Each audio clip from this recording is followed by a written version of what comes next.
विद्यार्थी मित्रों, जो આપણે અત્યાર સુધી ચેપ્ટર 2 ના 3 લેક્ચર લઈ ચૂક્યા છીએ, જેમાં આપણે દ્રાવક દ્રાવણ દ્રવણની વ્યાખ્યા, દ્રાવણોના પ્રકાર, પછી એનો વર્ગીકરણ, ભૌતિક અવસ્થાના આધારે, પછી દ્રાવણની સાંદ્રતા અને તેના એકમો, પછી તો એના બધા એકમો ભણી લીધા છે. એના પછી આપણે ભણ્યા હતા છેલ્લે દ્રાવ્યતા એટલે શું અને દ્રાવ્યતાને અસર કરતા પરિબળો, એ પણ ચર્ચા કરી દીધી છે. હવે આજનો આપણો આર્ટિકલ શરૂ થાય છે ઘન પદાર્થોની પ્રવાહી દ્રાવકમાં, ઘન પદાર્થોની પ્રવાહી દ્રાવકમાં દ્રાવ્યતા અને તેને અસર કરતા પરિબળો. આ સમજવાનું છે આજના આર્ટિકલમાં. તમારા પેમ્ફલેટનો પ્રશ્ન નંબર 15 છે, ક્વેશ્ચન નંબર 15. હવે કોઈ પણ વસ્તુને જ્યારે આપણે સમજવી હોય ત્યારે એમાં જે પ્રશ્ન છે એને પ્રશ્નને સમજવો પડે, એને આપણા દૈનિક જીવનના જે ઉપયોગો છે એમાંથી વણી લેવું પડે. તો અહીંયા આપણે વિચારીએ ઘન પદાર્થોની પ્રવાહી દ્રાવકમાં દ્રાવ્યતા, એટલે આપણે 4 ઉદાહરણ લઈશું. પહેલું લઈશું ઘન પદાર્થ તરીકે ખાંડ પ્લસ પાણી, જોજો પ્રવાહી તરીકે પાણી. બીજું ઉદાહરણ લઈશું ખાંડ પ્લસ પેટ્રોલ, તો આ ઘન, આ પ્રવાહી. ત્રીજું ઉદાહરણ લઈશું મીઠું પ્લસ પાણી, અને ચોથું ઉદાહરણ લઈશું મીઠું પ્લસ પેટ્રોલ. ચલો હવે સૌથી પહેલું વિચારીએ તો કોણ દ્રાવ્ય થશે કે નહીં થાય, એટલે કે દ્રાવણ કયામાં બનશે. અહીંયા હું એવું લખીશ કે દ્રાવણ બનશે. તો જોજો ખાંડ પાણીમાં ઓગળે છે, આપણને ખબર છે. મીઠું પણ પાણીમાં ઓગળે છે, એ પણ ખબર છે, કારણ કે દૈનિક જીવનનું છે. પણ આ આપણે પ્રયોગ ક્યારે કર્યો નથી. તો એ પ્રયોગ નથી કર્યો તો એના માટે આપણે થિયરીનો ઉપયોગ કરીશું. તો ખાંડ એટલે અધ્રુવીય સહસંયોજક પદાર્થ.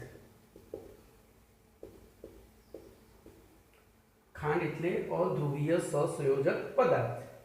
બીજું આવે પેટ્રોલ. તો પેટ્રોલ પણ અધ્રુવીય સહસંયોજક પદાર્થ. પેટ્રોલ એટલે 8 થી વધુ કાર્બન ધરાવતા આલ્કેન સંયોજનો છે, બરોબર. 8 થી 14 કાર્બન સુધીના આલ્કેન સંયોજનોને પેટ્રોલ કહેવામાં આવે છે. ત્રીજું લઈએ મીઠું. તો મીઠું છે આયનીય ઘન પદાર્થ. હવે ગઈકાલે આપણે જે 14મો પ્રશ્ન ભણ્યા હતા એમાં કેટલાક આર્ટિકલ હતા કે ધ્રુવીય પદાર્થ ધ્રુવીય દ્રાવકમાં ઓગળે, અધ્રુવીય પદાર્થ અધ્રુવીય દ્રાવકમાં ઓગળે, આયનીય પદાર્થો પાણીમાં ઓગળે, બરોબર. હજુ આપણે ચોથું ઉદાહરણ લઈશું. પાણી અહીંયા છે, તો પાણી પણ ધ્રુવીય સહસંયોજક પદાર્થ છે. વળી બીજી એની લાક્ષણિકતા છે OH સમૂહ ધરાવે છે. એવી રીતે આની પણ બીજી એક લાક્ષણિકતા છે, OH સમૂહ ધરાવે છે ખાંડ પણ, બરોબર. હવે આટલું વિચાર્યા પછી આપણે આગળ જઈએ તો બોલો ખાંડ પાણીમાં કેમ ઓગળી? તો એના માટે જવાબદાર છે બંનેમાં OH સમૂહની હાજરી. એમની વચ્ચે આંતર આણ્વીય H બંધ રચાય છે, એટલે ખાંડ પાણીમાં ઓગળ્યું. ચલો મીઠું પાણીમાં કેમ ઓગળ્યું? તો એના માટે 14મા પ્રશ્નનો ત્રીજો આર્ટિકલ હતો કે મોટા ભાગના આયનીય ઘન પદાર્થો પાણીમાં ઓગળે છે. મોટા ભાગના આયનીય ઘન પદાર્થો પાણીમાં ઓગળે છે, એના કારણે આ દ્રાવ્ય છે. તો ખાંડ પેટ્રોલમાં કેમ દ્રાવ્ય છે? તો ખાંડની પેટ્રોલમાં દ્રાવ્યતાનો એના માટે જવાબદાર પરિબળ છે એમનો એક જ પ્રકારની એમની પ્રકૃતિ, અથવા આપણે માણસોની દ્રષ્ટિમાં કહું તો બંનેનો સમાજ એક જ છે, એટલે ઝડપથી એકબીજામાં ભળી જાય છે, બરોબર. ચલો મીઠું કેમ પેટ્રોલમાં ઓગળશે કે નહીં ઓગળે, હવે આપણે વિચારવાનું.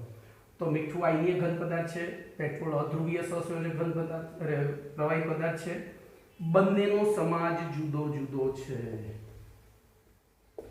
બંનેનો સમાજ એટલે કે બંનેની પ્રકૃતિ જુદી જુદી છે, અને જુદી જુદી પ્રકૃતિવાળા પદાર્થો એકબીજામાં સરળતાથી મિશ્ર થતા નથી, એટલે આ દ્રાવણ બનતું નથી.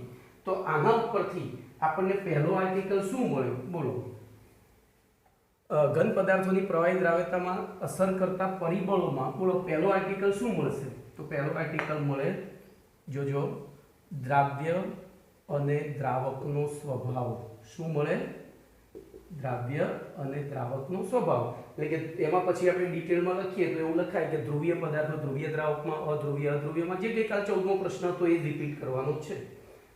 હવે બીજી વસ્તુ થઈ ખાંડ. જોજો આના જ ઉદાહરણમાં બધું શીખી લેજો. ખાંડ અધ્રુવીય છે, પાણી ધ્રુવીય છે. હમણાં મેં લખ્યું હતું, જરૂર લાગે તો વિડીયોને બેક કરીને જોઈ લેજો. ખાંડ, ચલો અહીં ફરી લખી દઉં છું, ખાંડ અધ્રુવીય સહસંયોજક છે, જ્યારે પાણી ધ્રુવીય સહસંયોજક છે.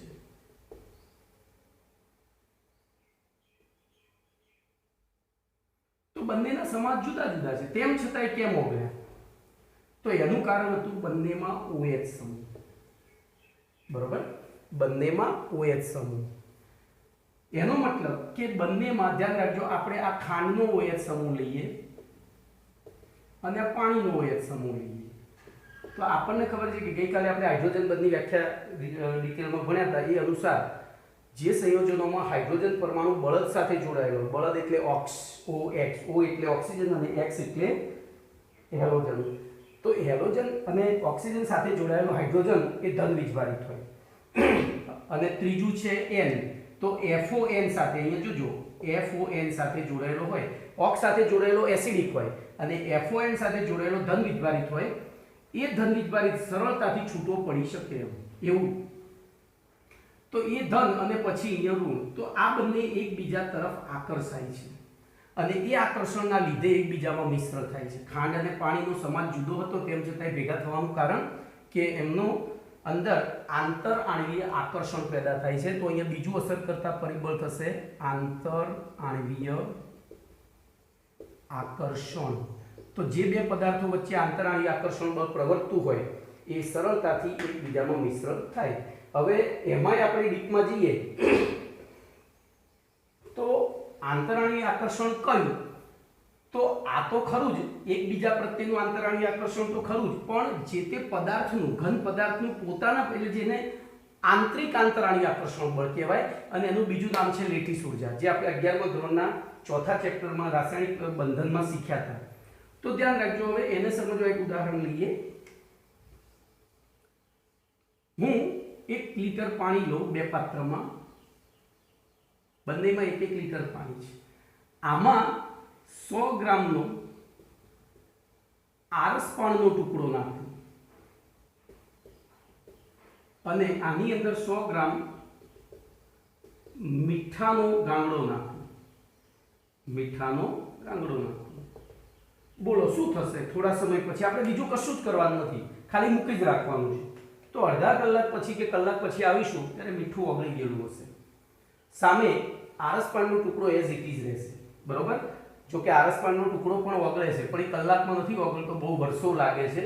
એટલે તો કહ્યું છે કે પાણી પથ્થરને પણ કાપી નાખે અને એમાંથી જ્યારે પાણી વહેતું હોય એટલે ધીરે ધીરે ઓગળે, પણ એની ઓગળવાની પ્રક્રિયા ધીમી છે. હવે પ્રશ્ન એ છે કે એની દ્રાવ્ય થવાની પ્રક્રિયા ધીમી કેમ છે અને આની ઝડપી કેમ છે? તો એનો અર્થ એવો થયો કે આના અણુઓનું પોતાના તરફી આકર્ષણ. આપણે જ્યારે પહેલા કે બીજા લેક્ચરમાં મેં તમને કહ્યું હતું કે હું તમને સાયન્સ ફેર જોવા લઈ જાઉં, તો ઉડિયા, મલયાલમ, મદ્રાસી, ગુજરાતી, પંજાબી, મરાઠી બધા જ સાયન્સ ફેર છે. પણ એમાં તમે કયા સાયન્સ ફેરમાં ખોવાઈ જશો?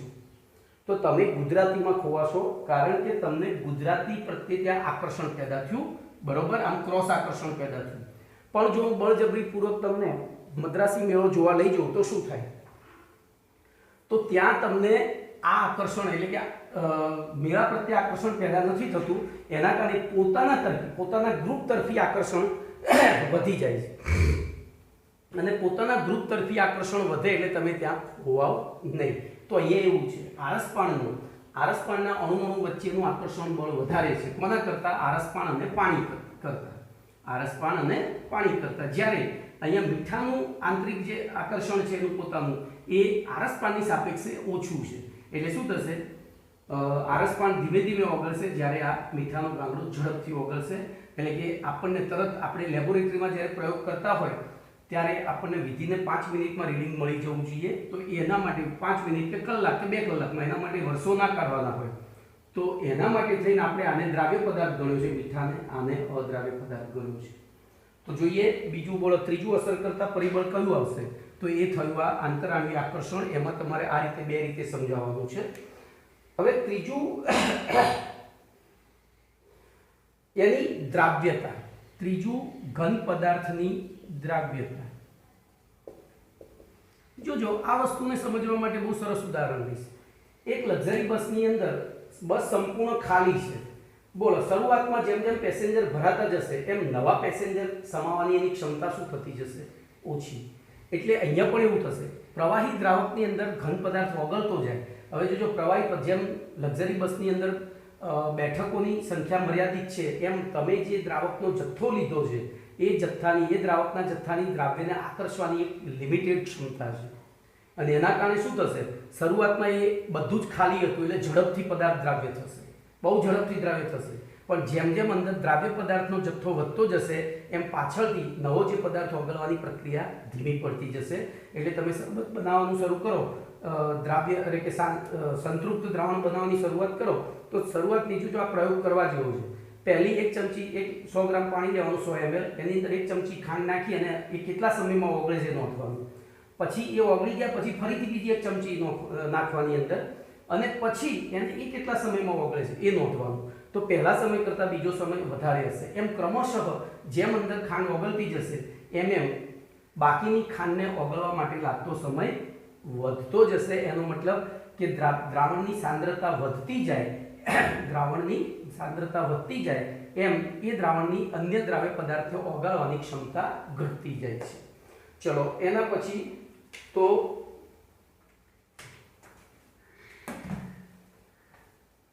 અને જ્યારે સંતુલન સ્થપાય ત્યારે તો પછી તમે નવો પદાર્થ નાખો ત્યારે શું થાય?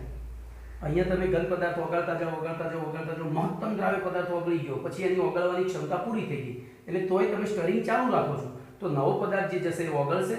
આપણે લક્ઝરી બસ જેવું થાય. બસ આખી ભરાઈ ગઈ હોય પછી કોઈ નવા પેસેન્જરને બેસવું હોય તો શું કરવું પડે? નવો પેસેન્જર ત્યારે જ બેસી શકે જ્યારે જૂનો નીચે ઉતરી જાય. તો ત્યાં સંતુલન સ્થપાઈ ગયું કહેવાય. અને આ મેટર આપણે સંતુલન 11મું ધોરણ 7મા પાઠમાં ઓલરેડી ભણી ગયા છીએ. હવે ચોથી અસર, આપણા ઘરે ગેસ્ટ આવ્યા છે. બોલો, મમ્મી શરબત કઈ રીતે બનાવે છે? તો શરબત માટે પહેલું પાણી લેશે અને એની અંદર ખાંડ નાખે છે. હવે પાણી 2 પ્રકારનું આપણે લઈએ, ફ્રીજમાંથી કાઢેલું ઠંડુ પાણી અને માટલીનું પાણી. બરોબર? શેનું? ફ્રીજમાંથી કાઢેલું ફ્રીજનું પાણી અને માટલીનું પાણી. બોલો, આ બંનેમાંથી ખાંડ કયામાં ઝડપથી ઓગળશે? તો માટલીના પાણીમાં ઝડપથી ઓગળે છે, જ્યારે અહીંયા ધીમે ધીમે ઓગળે છે. બોલો, આનું કારણ શું? તો આનું કારણ એક જ છે, ઉષ્માગતિશાસ્ત્ર. માટલીના પાણીનું તાપમાન વધારે છે. માટલીના પાણીનું તાપમાન વધારે છે એટલે એની અંદર પાણીના અણુઓની ગતિ ઉર્જા વધારે છે, જ્યારે ફ્રીજના પાણીના અણુઓની ગતિ ઉર્જા ઓછી છે. એટલે શું થશે? માટલીના અંદર જે પાણી આપણે લીધું છે એમાં પાણીના અણુઓ ફ્રીજના એટલે કે ઠંડા પાણીની સાપેક્ષે ઝડપથી અસ્તવ્યસ્ત ગતિ કરતા હશે. અને ઝડપથી અસ્તવ્યસ્ત ગતિ કરે તો પેલા ખાંડના અણુને વારે ઘડી આવીને કોઈ આમ અણુ ટકરાતો રહે, પાણીનો અણુ. અને આપણને ખબર છે કોઈ પણ વસ્તુને બીજી વસ્તુ ટકરાય તો એનું શું કરે છે? ક્રેકિંગ કરે છે, વિભાજન કરે છે. એટલે એ ખાંડના અણુઓ ઝડપથી તૂટી અને દ્રાવણમાં ઓગળતા જાય છે, દ્રાવ્ય થતા જાય છે. તો ચોથું અસર કરતા પરિબળ તમારું થાય તાપમાન, પ્રણાલીનું તાપમાન.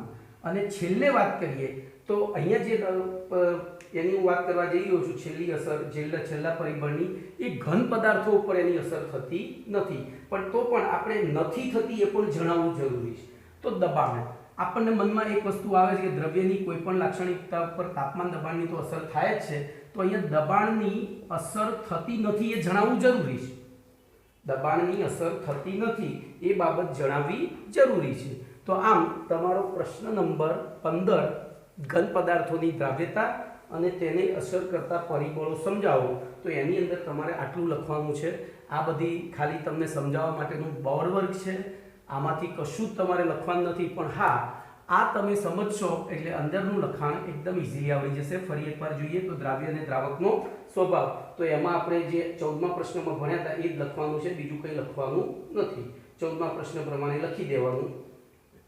બરોબર, 14મા પ્રશ્ન પ્રમાણે લખી દેવાનું છે કે ધ્રુવીય પદાર્થો, ધ્રુવીયમાં અધ્રુવીય, પછી OH ધરાવતા, પછી આંતરાણીય આકર્ષણમાં લખવાનું છે લેટીસ ઉર્જા. જેટલી લેટીસ ઉર્જા વધારે એટલી દ્રાવ્યતા ઓછી, જેટલી લેટીસ ઉર્જા વધારે એટલી દ્રાવ્યતા ઓછી. કારણ કે લેટીસ ઉર્જા, અહીંયા બે ઉર્જાઓ આવે. લેટીસ ઉર્જા એટલે પોતાના જ અણુઓ તરફીનું આકર્ષણ, જલીયકરણ ઉર્જા અથવા તો સોલ્યુશન એનર્જી, તો એ દ્રાવક પ્રત્યેનું આકર્ષણ. હવે જલીયકરણ ઉર્જા જો વધારે હોય તો જ પદાર્થ દ્રાવ્ય થાય, લેટીસ ઉર્જા વધારે હોય તો દ્રાવ્ય થાય નહીં. તો આપણે જે ઉદાહરણ લીધું હતું આરસપાન અને મીઠાનું, તો એની અંદર આરસપાનની લેટીસ ઉર્જા વધારે છે. આપણે મીઠામાંથી તાજમહેલ બનાવી શકતા નથી, નહીંતર ચોમાસામાં ઓગળી જાય. આરસપાનનો બનાવેલો તાજમહેલ આજે 600-700 વર્ષથી ઊભો છે. સમજ્યા હું શું કહેવા માંગુ છું? એનો મતલબ કે એની લેટીસ ઉર્જા વધારે છે. એના પછી ઘન પદાર્થની દ્રાવ્યતા, તો જેમ જેમ અંદર દ્રાવણમાં દ્રાવ્યતા વધતી જાય એમ પાછી બાકી જે બનેલું દ્રાવણ છે એની અન્ય દ્રાવ્ય પદાર્થને ઓગાળવાની ક્ષમતા શું થતી જાય? ઘટતી જાય. તાપમાન વધે, અણુઓની ગતિ ઉર્જા વધે, ગતિ ઉર્જા વધે તો આંતરિક અથડામણો વધે, આંતરિક અથડામણોના કારણે દ્રાવ્ય પદાર્થ સરળતાથી દ્રાવ્ય થાય છે. અને ઘન પદાર્થની દ્રાવ્યતા ઉપર દબાણની કોઈ અસર થતી નથી. ચલો એના પછીનો 16મો પ્રશ્ન લઈએ.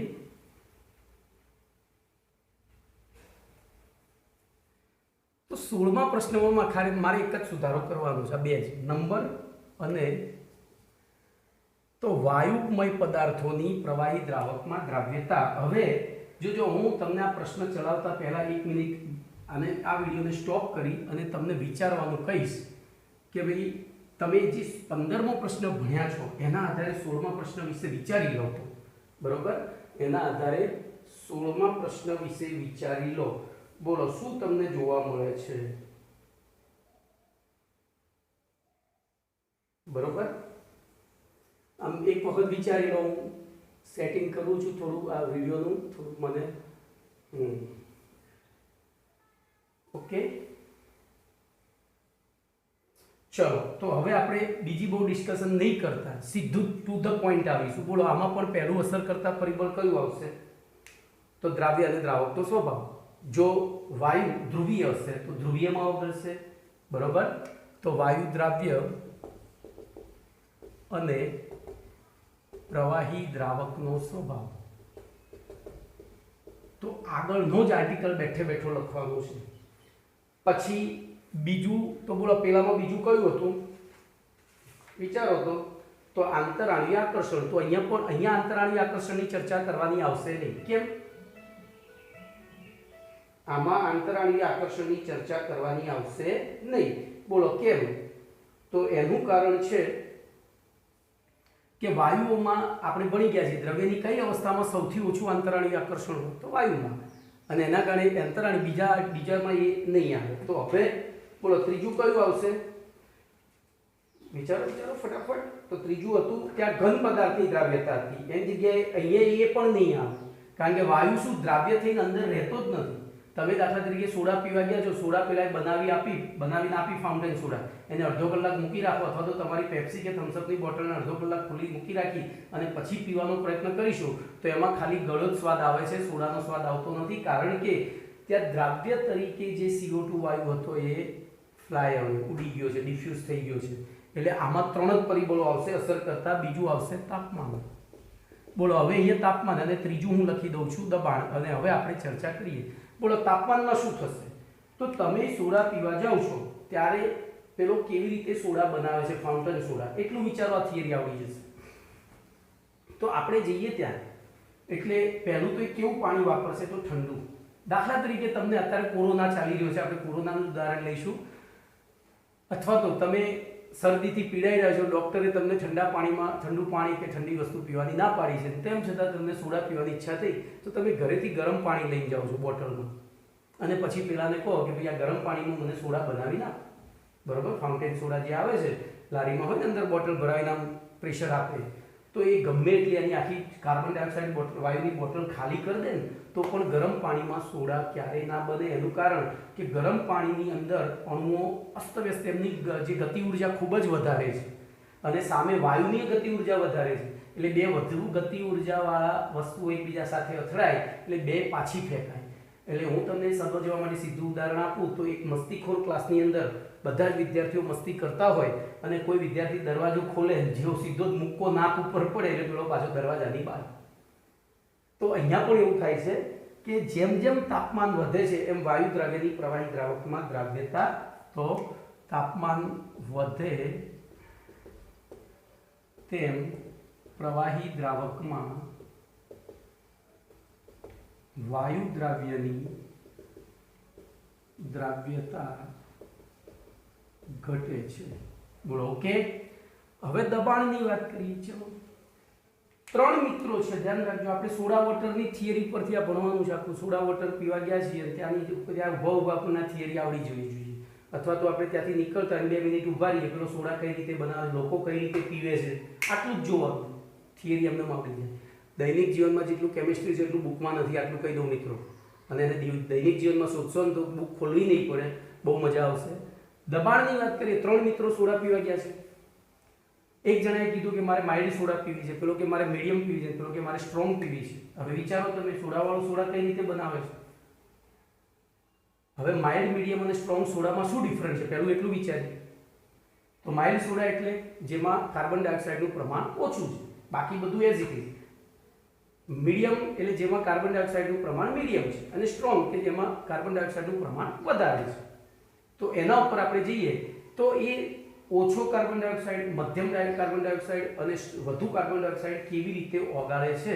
તો એના માટે શું કરશે, પાણી તો એની જ ઠંડુ પાણી લેશે. બોટલમાં તમે પાણી એનું એ લેશે, બાકી બધું જોજો, બાકી બધી પ્રોસિજર સરખી છે, ખાલી એક જ જગ્યાએ ચેન્જ આવે છે. માઇલ્ડ સોડા માટે એ એકવાર પ્રેશર આપે છે, 1 થી 2 વાર, એમ 1 થી 2 વાર. ચલો, પછી મીડિયમ સોડા માટે તો 2 થી 3 વાર આપશે, પ્રેશર આપશે. અને સ્ટ્રોંગ સોડા માટે એ 3 થી 4 વાર સુધી પ્રેશર આપશે. આમ જોજો, લાંબો સમય સુધી પ્રેશર આપશે, ચૂપ ચૂપ ચૂપ ચૂપ ચૂપ ચાલુ રાખશે. તો જેમ પ્રેશર એટલે દબાણ, જેમ દબાણ વધાર્યું એમ કાર્બન ડાયોક્સાઇડ વધુ ઓગળ્યો. તો બોલો, દબાણની અસર ખબર પડી ગઈ. નિયત તાપમાને દબાણ વધારવામાં આવે ત્યારે વાયુ દ્રાવ્યની પ્રવાહી દ્રાવકમાં દ્રાવ્યતા વધે છે. હવે આ વસ્તુ સમજવા માટે તમને આપણી ટેક્સ્ટબુકમાં કે મારા પેમ્ફલેટની અંદર 2 આકૃતિ આપી છે. એક આકૃતિની અંદર પાત્રમાં વાયુ ભર્યો છે, એની ઉપર પિસ્ટન છે, એની ઉપર W1 વજન ગોઠવેલું છે. જ્યારે બીજી આકૃતિની અંદર સેમ વસ્તુ પણ ઉપર ગોઠવેલું વજન એ શું થઈ ગયું છે, 3 ગણું W1 + W2 + W3 કરી નાખ્યું છે. તો આ પરિસ્થિતિમાં તમે જોઈ શકો છો કે અંદર એમાં પાછા 2 લેયર છે. દ્રાવણની અંદર રહેલો વાયુ અને દ્રાવણની બહાર એટલે કે પાત્રની ઓગળ્યા વગરનો વાયુ. તો પહેલી આકૃતિમાં ઓગળ્યા વગરના વાયુના અણુઓની સંખ્યા 12 બતાવી છે અને ઓગળેલા અણુઓની સંખ્યા 8 છે. જ્યારે બીજા આકૃતિમાં જેમાં દબાણ વધ્યું છે એમાં ઊંધું થઈ ગયું છે, ઓગળ્યા વગરના અણુઓની સંખ્યા 8 છે, જ્યારે ઓગળેલા અણુઓની સંખ્યા 12 થઈ ગઈ છે. ધ્યાનથી જોશો તો આખી થિયરી ત્યાં જ આવી જાય છે. ચલો, એના પછી આપણે તો એક વખત વિડીયો પોઝ કરી અને થિયરી વાંચી લેજો અને પછી આગળ વધજો. એવું લાગે તો ફરીથી વિડીયો જોજો, ફરીથી થિયરી વાંચજો. મિત્રો, આપણે એક એવી ટેકનિકથી ભણવાનું છે કે ફરીથી ક્યારેય જોવું જ ના. અને આ બહુ સરસ રીતે, મને તો એવું લાગે છે કે આ બહુ સરસ વસ્તુ છે, કારણ કે તમે લાઈવ જે ક્લાસમાં આવો છો અને જુઓ છો એમાં તમને સમજવાનો કે વિચારવાનો એક જ વખત સમય મળે છે. જ્યારે આમાં તમે ઈચ્છો એટલી વાર તમે આનો ઉપયોગ કરી શકશો. એટલી વાર વાંચવાનું ઓછું કરી સાંભળવાનું. પહેલાં આમ બરાબર સાંભળી જોજો. આપણે જેટલું સાંભળીએ છીએ એટલું વધારે યાદ રહે છે. વાંચવું યાદ નથી રહેતું, આ સાંભળેલું યાદ રહે છે, જોયેલું યાદ રહે છે. તો આપણે એનો ઉપયોગ કરીશું, બરોબર. ચલો, એના પછી આગળનો પ્રશ્ન લઈશું.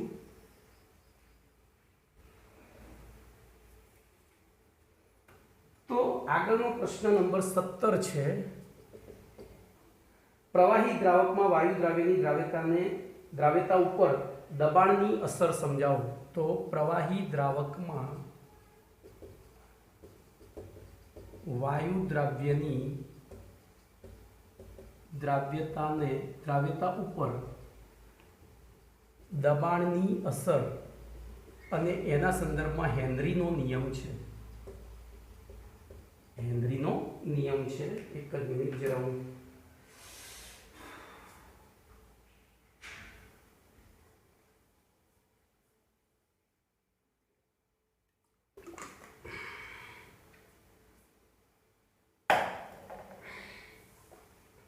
હવે જોજો ઈસવીસન 1803 એટલે કે આજથી લગભગ કેટલા વર્ષ થશે ભાઈ? 217 વર્ષ પહેલા હેનરી નામના વૈજ્ઞાનિકે પ્રવાહી દ્રાવકમાં આજે એને એક જ વસ્તુ સોડા બનાવતા એને જોયું. જોજો વૈજ્ઞાનિક લોકો આ રીતે જ બનાવે છે. એને જોયું પેલું માઇલ્ડ સોડા બનાવવા માટે એક વખત પ્રેશર આપે છે, મીડિયમ બનાવવા માટે 2 વખત આપે છે, સ્ટ્રોંગ બનાવવા માટે 3 વખત આપે છે. તો આવું કેમ? તો એમ એટલે કે એને વાયુની દ્રાવ્યતા ઉપર વાયુના દબાણની જથ્થાત્મક અસર દર્શાવતો એક નિયમ આપ્યો જેને હેનરીનો નિયમ કહે છે. આપણે પરિચયમાં તો સૌથી પહેલો પરિચય આપીશું આ થિયરીમાં. બોલો, પરિચયમાં કદાચ તમને વર્ષ યાદ ના રહે, 1803 યાદ ના રહે તો એનું કોઈ મહત્વ નથી, પણ શરૂઆત એ રીતે કરી શકાય કે હેનરી નામના વૈજ્ઞાનિકે સૌપ્રથમ હેનરી નામના વૈજ્ઞાનિકે વાયુ દ્રાવ્યની પ્રવાહી દ્રાવકમાં દ્રાવ્યતા ઉપર દબાણની અસર સમજવા માટે કેટલાક પ્રયોગો કરી તે ઉપરથી તેમની વચ્ચેનો સંબંધ દર્શાવતો એક નિયમ આપ્યો જેને હેનરીનો નિયમ કહે છે. આ નિયમ નીચે પ્રમાણે છે. બરોબર? આને 1-2 વખત રિપીટ કરીને સાંભળજો, બહુ ઈઝી રહેશે. પછી નિયમ જ લખી દેવાનું છે અને નિયમ ઓલરેડી આપણા મગજમાં છે જ. કેવી રીતે મગજમાં છે? તો આગળની જે થિયરી હતી એનો છેલ્લો આર્ટિકલ. બોલો, નિયત તાપમાને પેલા સોડાવાળાએ 3 બોટલમાં સરખા તાપમાનવાળું પાણી લીધું હતું. બરોબર? તેમ છતાં માઇલ્ડ, મીડિયમ અને સ્ટ્રોંગ સોડા કઈ રીતે બની હતી? તો ખાલી પ્રેશરના જ કારણે. તો નિયત તાપમાને વાયુ દ્રાવ્યની પ્રવાહી દ્રાવકમાં દ્રાવ્યતા જે તે વાયુના આંશિક દબાણના સમપ્રમાણમાં. જોજો અહીંયા આંશિક દબાણ, બરોબર? જે તે વાયુના આંશિક દબાણ. હવે તમે અહીંયા 2 થી 3 વાયુઓનું મિશ્રણ પસાર કરો છો. મેં તમને જે ઉદાહરણ આપ્યું હતું, આપણે એક ઉદાહરણ લઈએ. આ પાણી છે, આ બંધ પાત્ર છે, બરોબર?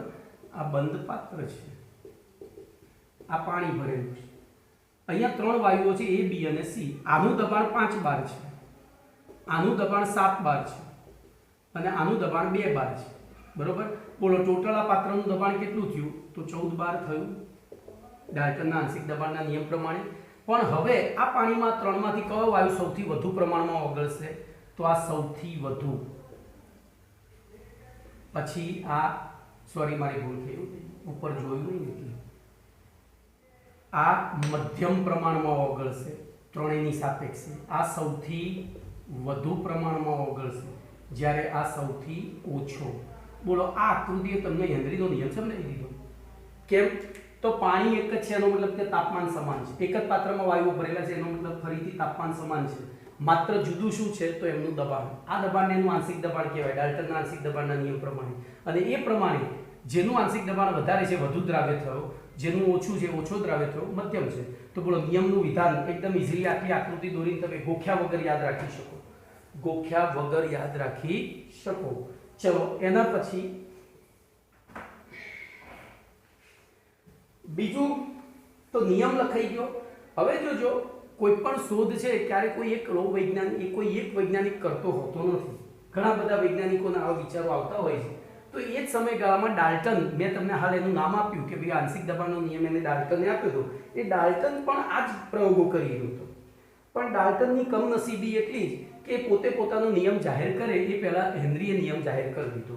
એટલે હવે બેને મહેનત સરખી કરી હતી, તેમ છતાં નિયમ કોનો કહેવાયો? હેનરીનો. એટલે ડાલ્ટન પણ બુદ્ધિશાળી હતા. એમણે કહ્યું, ટેકો જાહેર કર્યો કે ભાઈ એમનું નામ તો કમસે કમ આવે થિયરીમાં. એટલે એમને ટેકો જાહેર કર્યો. આપણે જેમ હિન્દુસ્તાનમાં ટેકાવાળી સરકારો હોય છે ને, આ જેવું ટેકો જાહેર કર્યો કે ભાઈ હેનરી સાચો છે. હેનરી સાચો છે. પ્રવાહી દ્રાવકમાં વાયુ દ્રાવ્યની દ્રાવ્યતા, શબ્દ પકડજો, પ્રવાહી દ્રાવકમાં વાયુ દ્રાવ્યની દ્રાવ્યતા એના આંશિક દબાણનું પરિણામ છે. પરિણામ છે, વાસ્તવમાં પરિણામ આવે, આપણી ચોપડીમાં પરિમાણ લખેલું છે, આપણે ચોપડી પ્રમાણે જ જઈશું, પણ મારે તમને સમજાવવું છે કે ધારો કે હું આ પાત્ર છે એને અહીંથી ખુલ્લું કરી દઉં, કાણું પાડી દઉં, તો શું આ કે વાયુ અંદર ઓગળશે ખરો? ના. કેમ નહીં ઓગળે? તો એનું કારણ છે કે અહીંયા દબાણ જ જનરેટ નથી થતું, વાયુ તો કાણામાંથી બહાર નીકળી ગયા છે।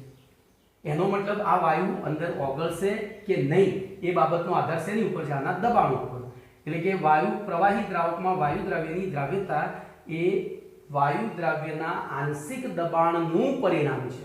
જો એનું આંશિક દબાણ 0 હશે, એની ઉપર અહીંયા દબાણ જ ક્રિએટ નહીં કરે તો એ ઉડી જશે અને ઓગળશે નહીં।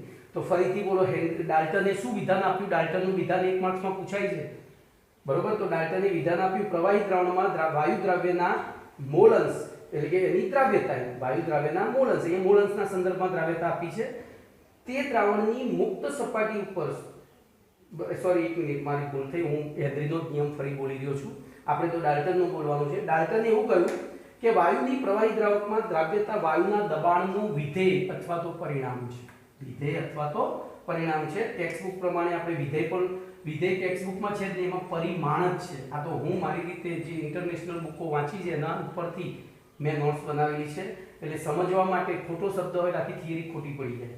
હવે એના પછી આપણે જોઈએ તો ટૂંકમાં આપણને બે વસ્તુ તો ખબર પડી। હવે જો કોઈ પણ થિયરી આપણે ભણી ગયા હતા 11મું ધોરણ પહેલું ચેપ્ટર, એમાં સિદ્ધાંત ઉપસિદ્ધાંત આ બે આર્ટિકલ યાદ હોય તો તમને, તમે કોઈ પણ સંશોધન કરો છો એટલે એમાં બે વસ્તુ આવે, સિદ્ધાંત અને ઉપસિદ્ધાંત। ઉપસિદ્ધાંત એટલે શું? તો તમને જેમ ડાલ્ટનને સોડા પીવા ગયો અને ખબર પડી કે ભાઈ સોડાની સ્ટ્રોંગનેસ અને પેલાએ દબાવેલા પંચ એની વચ્ચે કંઈક સંબંધ છે, એટલે કે બે ઘટનાઓ વચ્ચે કાર્યકારણ સંબંધ છે, એ સંબંધને ઉપસિદ્ધાંત કહેવાય, એ સંબંધને ઉપસિદ્ધાંત કહેવાય। અને પછી એ સંબંધને જુદા જુદા પ્રયોગો દ્વારા આપણે પ્રસ્થાપિત કરીએ, એને ગાણિતિક સ્વરૂપ આપીએ। દાખલા તરીકે હું એ ગાણિતિક સ્વરૂપ આપું, સોડાની પ્રબળતા, બરોબર, હું એને x લઉં, એના માટે સંજ્ઞા x લઉં, અને વાયુનું દબાણ તો y લઉં, તો અહીંયા સૂત્ર શું બનશે? x ચલે છે y। તો આ જે સૂત્ર બન્યું એને કહેવાય સિદ્ધાંત અથવા નિયમ। તો અહીંયા પણ આપણે જે નિયમ બનાવ્યો છે, હજુ નિયમ નથી, અને નિયમ બનાવવા માટે એનું ગાણિતિક સ્વરૂપ આપવું પડશે। તો એ ગાણિતિક સ્વરૂપ આપવા માટે હેનરીએ શું કર્યું? તો અહીંયા પછી ત્રીજો મુદ્દો આવશે ડાલ્ટનનો, બરોબર, અને પછી આવશે એનું સૂત્ર। તો હેનરીએ વાયુના દબાણ માટે P સંજ્ઞા લીધી અને વાયુની દ્રાવ્યતા માટે, હવે દ્રાવ્યતા માટે આપણી પાસે 14 એકમો છે જે ભણી ગયા એ, પણ એને મોલ અંશ લીધો, બરોબર, મોલ અંશ x। હવે જો હું થોડું અહીંયા સાઈડમાં તમને લઈ જઉં છું, મારો પ્રશ્ન એ છે ને મોલ અંશ જ કેમ લીધો 14 માંથી? મોલ અંશ જ કેમ લીધો? કારણ કે આમાંથી MCQ મળે છે।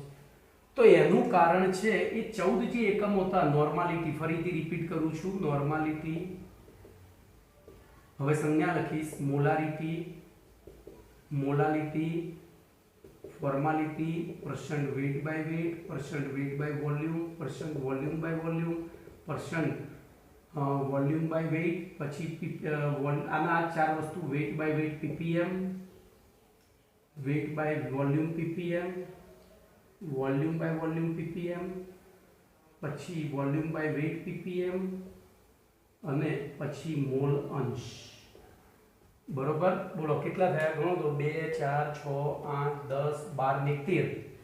બોલો આમાંથી એને હજુ મોલ અંશ એટલે x, બોલો આને જ કેમ પસંદ કર્યું? તો ઘણા છોકરાઓ કોમેન્ટમાં એવું કહેતા કે સાહેબ સૌથી નાનો કરો ને, છેલ્લું બચ્ચું રહ્યું એટલે પહેલું પસંદ કરાય। એવું નથી, એ મજાકનો વિષય છે, મેં પણ મજાક કરી, પણ આગળ જોઈએ તો એનું મુખ્ય કારણ છે આમાંથી તમે કયા શિક્ષક ઉપર ભરોસો કરશો? ચલો, જે શિક્ષક એમ કે બેટા તું 4 વાગે ક્લાસ ઉપર આવી જજે, હું ડિફિકલ્ટી સોલ્વ કરવા આવી જઈશ, તમે પહોંચી ગયા છો 4 વાગે, પણ સાહેબ 4:30 સુધી ના આવ્યા હોય તો ફરીથી 4:30 આવે છે ધારો કે સાહેબ, અને ફરીથી એના એક પ્રયોગ થાય, તમારે ડિફિકલ્ટી સોલ્વ કરવાનું, સાહેબ એમ કે હું 4 વાગે આવીશ, તું આવી જજે, તો તમે કેટલા વાગે જશો? તો તમે 4:30 જ જશો, કારણ કે તમને ખબર છે કે સાહેબ 4 વાગે આવવાના જ નથી। પણ જો એ સાહેબ 4 વાગ્યા પહેલા તમારે પહેલા અહીં બેઠા હોય તો તમે ફરીથી વિચારો સાહેબ મારે થોડું વધારે શીખવું હોય તો ભલે 5 મિનિટ કદાચ સાહેબ લેટ હોય તોય એ 4 વાગે તો આવી જ જશે, એટલે તમે 3:45 આવી ઊભા રહેશો. તો અહીંયા આ જે એકમો છે, હવે આ બે પ્રકારના સાહેબોમાંથી જે વિશ્વસનીય સાહેબ છે એમાં તમે વહેલા જાઓ છો, અવિશ્વસનીય છે એમાં લેટ જાઓ છો, જાણી જોઈને લેટ જાઓ છો. તો આમાં આ 14 એકમોમાં 13 એકમો સોરી આ 13 એકમોમાં કેટલાક વિશ્વસનીય છે અને કેટલાક વિશ્વસનીય નથી.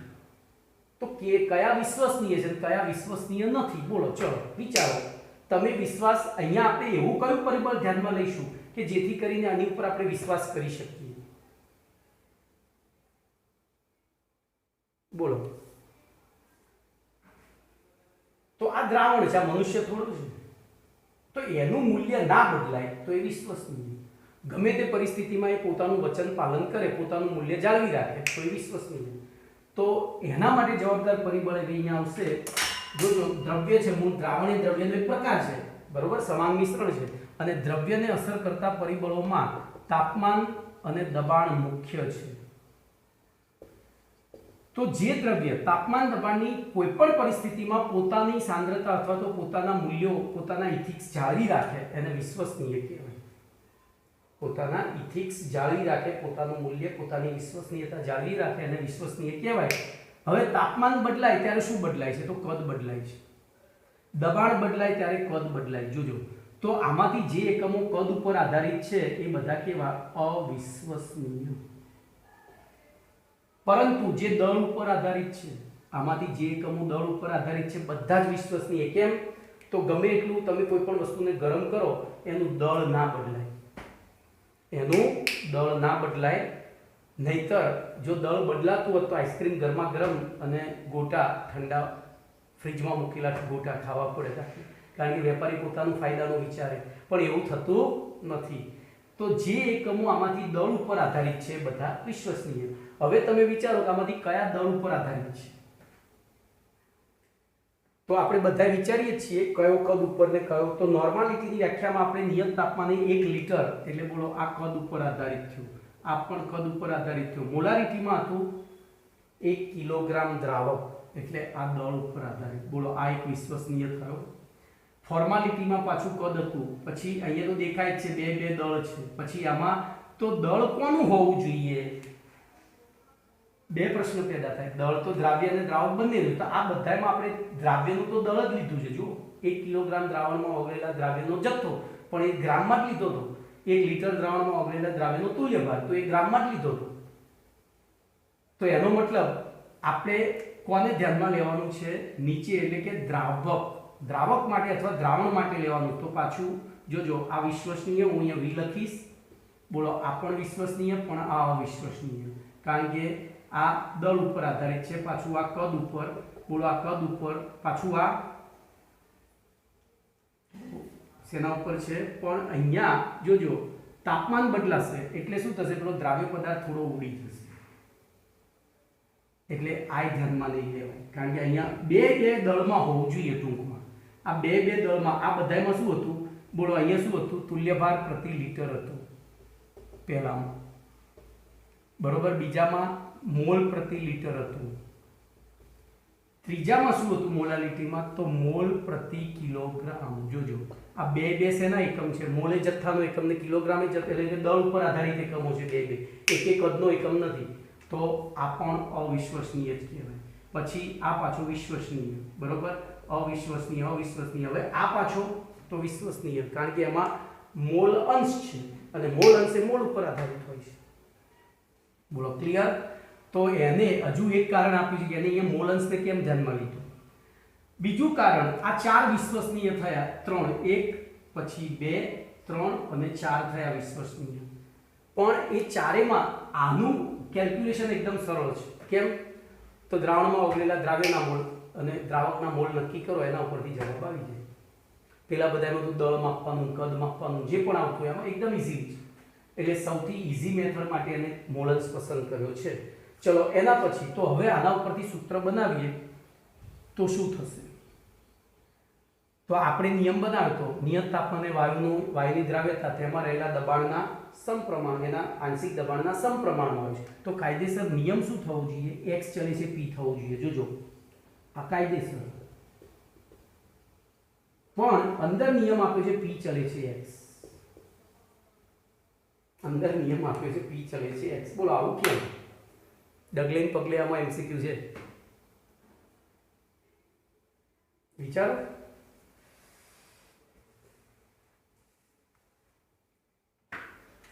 તો ધ્યાન અહીંયા રાખજો. એના માટે હું આકૃતિ દોરીશ.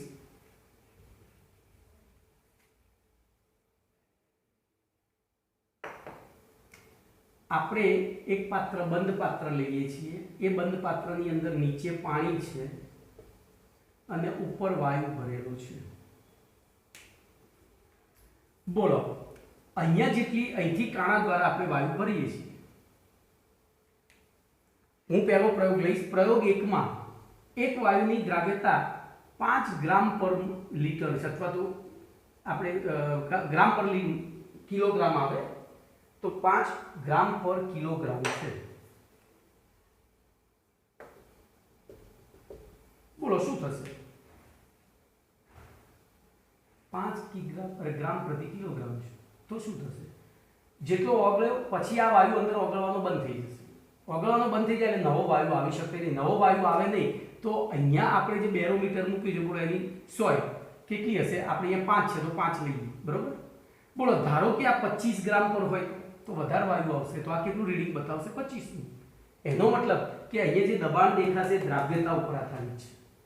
એનો મતલબ કે જે આપણે દબાણ માપીશું અહીંયા એવું નથી, દ્રાવ્યતા દબાણ ઉપર આધારિત નથી, કારણ કે આપણે માપીએ વસ્તુ સાચી છે, નિયમ પ્રમાણે દ્રાવ્યતા દબાણ ઉપર આધારિત છે, પણ જ્યારે નિયમમાં ગણતરી આવે ત્યારે અહીંયા જેટલી દ્રાવ્યતા વધારે એટલું રીડિંગ અહીંયા વધારે. એટલે આપણે p ચલે છે x લખીએ છીએ. ઓકે. અને પછી જો આ એક શું બની ગયું? સિદ્ધાંત બન્યો. તો અહીંયા સૂત્રમાં p ચલે છે x અને એના ઉપરથી p બરાબર એક અચળાંક લેવો પડે. ચલનમાં સમીકરણ બનાવવું હોય, આ ચલનનું સમીકરણ છે, સમતાનું સમીકરણ બનાવવું હોય તો એક અચળાંક લેવો પડે. અચળાંક તરીકે આપણે જનરલી k લેતા હોઈએ છીએ, પણ આવા તો ઘણા બધા સૂત્રો તારવવાના છે. તો એના માટે થઈને અહીંયા આપણે લખીશું h, એટલે કે કોન્સ્ટન્ટ ઓફ હેનરી. શું લખીશું? Constant of henry. તો આ તો પાછું શું થયું? બોલો આપણને આ મળી ગયું હેનરીના નિયમનું સમીકરણ. બોલો હું અહીંયા +0 મૂકી દઉં તો આ હેનરીના નિયમના સમીકરણમાં કોઈ ફરક પડશે ના, પણ એ સમીકરણ y બરાબર mx + c પ્રકારનું થશે. y બરાબર mx + c એટલે કે સુરેખાનું, અને ત્યાં આપણે y વિરુદ્ધ x નો આલેખ દોરીશું. y ને સમતુલ્ય શું છે? તો કે દબાણ, અને x ને સમતુલ્ય અહીંયા x એટલે મોલસ છે, ધ્યાન રાખજો, આ અથવા તો દ્રાવ્યતા છે, મોલસ, જેને આપણે દ્રાવ્યતા પણ કહીશું.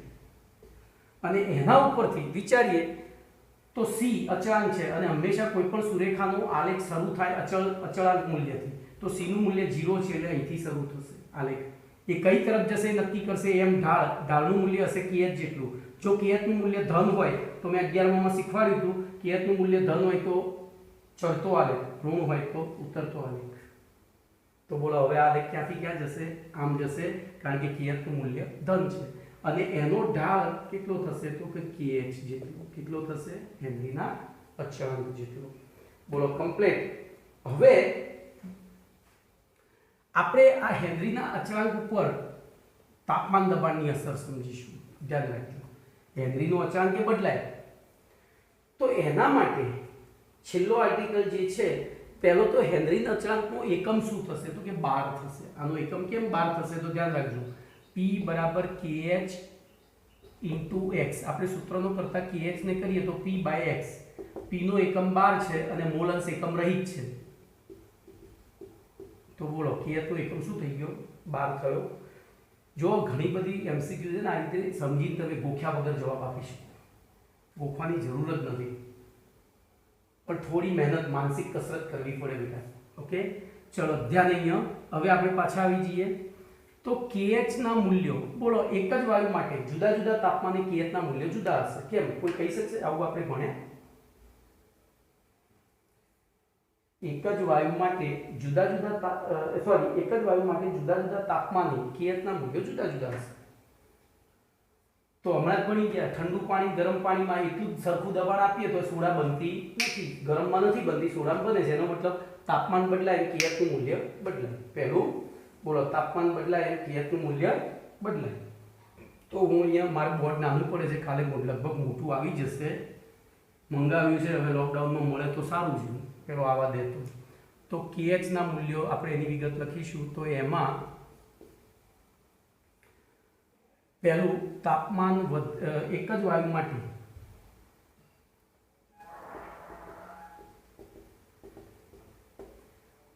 જુદા જુદા તાપમાને KH ના મૂલ્યો જુદા જુદા હોય છે. ચલો, અહીં તાપમાન વધે તેમ KH નું મૂલ્ય ખાલી જગ્યા થાય છે. બોલો શું થશે? વિચારીએ થોડું. એક જ વાયુ માટે અહીંયા વચ્ચે લખવાનું રહી ગયું નિયત દબાણ. તો P બરાબર KH × X. બોલો આ કેવું છે? અચળ નિયત છે. KH ના મૂલ્યો એ થાય છે. હવે આપણે ભણી ગયા છીએ જેમ તાપમાન વધે દ્રાવ્યતા શું થાય છે? ઘટે. આગળ આવી ગયું. તાપમાન વધે દ્રાવ્યતા વાયુ પદાર્થ, વાયુ માટે વાત ચાલી રહી છે, ઘન પદાર્થને તો અસર થતી જ નથી. તો આ અચળ છે, આ ઘટે છે તાપમાન વધે તો આ શું થાય? તો આ અચળ રહેવા માટે આ ઘટતું હોય તો આને ફરજિયાત વધવું જોઈએ. તો બોલો વધે છે. કમ્પ્લીટ. શું થાય છે? વધે છે. બરોબર.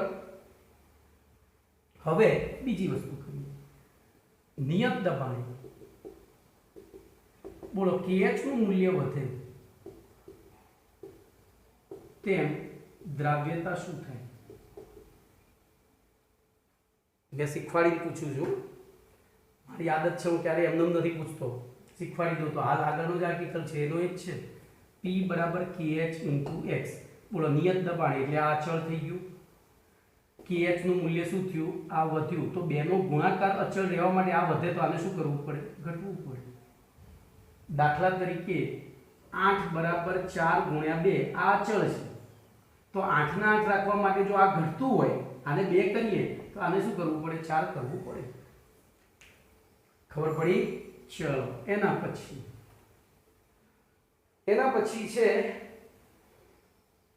નિયત દબાણે તાપમાન વધે મેંદરીના અચાનક KH નું મૂલ્ય વધે અને દ્રાવ્યતા ઘટે. બધું આવી ગયું છે. હવે એક નોંધ મારે તમને આપવાની છે જે MCQ માટે કામમાં આવશે.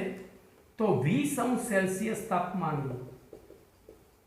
20°C તાપમાને ભાઈ હવે જુઓ, અત્યારે હાલ તમારી એક હું સાથે સાથે એટલે પેલી હિન્ટ આપતો જાઉં છું. લેક્ચરમાં તમને એવું લાગે કે સાહેબ પછી હિન્ટ આપે છે, પણ એ જરૂરી છે. અત્યારે હાલ આપણી પાસે ફિઝિકલ નોટ્સ છે નહીં, એટલે આપણે શેમાંથી વાંચીએ છીએ? મોબાઈલમાંથી. તો હું એવું ઇન્સિસ્ટ કરીશ કે જેટલું ચાલે તમે જે વિડીયો લેક્ચર જોઈ રહ્યા છો એટલું લખી જ નાખો. પહેલાં રોજ આપણે એક સાથે નોટ નથી લખવી. તમે એક વખત વિડીયો લેક્ચર જોઈ લો, પછી વિડીયોને ચાલુ રાખી અને નોટ્સ એટલી લખી નાખો જે 4-5 પ્રશ્નો ચાલ્યા હોય. પછી ફરી વિડીયો લેક્ચર જુઓ અને નોટ્સમાં અમુક જે મેં ટ્રિક્સ બોલ્યો છું અહીંયા લખી હશે એ ટ્રિક્સ લખી દેવાની. તમારે ચોપડા બનાવવા પડશે, બહુ ફાયદો થશે. હું હોમવર્કમાં બીજું કશું નથી આપવાનું, એટલું તમને કહી દઉં. સીધી પરીક્ષા જ લઈશ, પણ આ રીતે જો તમે કરશો તો મને નથી લાગતું તમને કોઈ મુશ્કેલી પડશે. ચલો, તો 20°C તાપમાને વિવિધ વાયુઓની KH ના મૂલ્યોનો ક્રમ છે. મેં ઓલરેડી તમને કદાચ 11મા ધોરણમાં ઘણાને આપી દીધેલો છે. અમુક વખતે ચાલતું હોય ને એટલે મગજમાં એવો આર્ટિકલ આવતો હોય કે કોઈ MCQ પૂછે તો મેં આ કહી દીધું એ ટ્રીક. એની ટ્રીક છે હી હાનાઓ કોમી કોટું હકલાવ એમાં શોધવું. બરોબર. અને અહીંયા KOH ના મૂલ્યો માટે જોજો, હિલિયમ = નિયોન. હિલિયમ અને નિયોનની નિયત તાપમાને KH ના મૂલ્યો સરખા છે. એનો મતલબ કે એમની દ્રાવ્યતા સરખી છે. પછી આ સૌથી વધારે છે, એના પછી H2 આવે છે. બરોબર. પછી N2 આવે છે, પછી O2 આવે છે, પછી ER આવે છે, પછી CO2 આવે છે, પછી ફોર્માલ્ડિહાઇડ એટલે કે HCHO આવે છે, પછી methane, ethene CH2 double bond CH sorry ethyl chloroethene છે. બરોબર. તો આની ટ્રીક બનાવવાની છે. તો હિના હાના, હિના એટલે આ નિયોન છે એટલે હિની લખીશું, હિલિયમ નિયોન. હાના OR કોફો અથવા કોમી લખીએ, મી એટલે મિથેનાલ છે પણ એ યાદ રાખજો, મિથેનના લખાઈ જાય અહીંયા મી બે વાર એટલે પહેલો મિથેનાલ અને પછી મિથેનોલ, અરે સોરી નાલ અને પછી મિથેન, અને ક્લોમી, બરોબર. હી જોજો, હીની હાના OR કોમી બે વખત મી અને શું આવશે અહીંયા ક્લોરોમિથિન. બે ચાર વખત પ્રેક્ટિસ કરશો એટલે આ જોજો KH ના મૂલ્યનો ક્રમ છે. KH ના મૂલ્ય જેમ વધુ એમ દ્રાવ્યતા ઓછી, તો આની દ્રાવ્યતા સૌથી વધારે થાય, આની દ્રાવ્યતા સૌથી ઓછી થાય. બોલો ક્લિયર? તો આ રીતે તો અહીંયા હું તમારું લેક્ચર અટકાવું છું. તમારા ત્રણ પ્રશ્નો ચાલ્યા છે, 3 નહીં ચાલ્યા હોય, 3 જ ચાલે, 15, 16 અને 17, બરોબર. 15, 16 અને 17 બીજું કાલે લઈશું. ઓકે, જોઈ લેજો.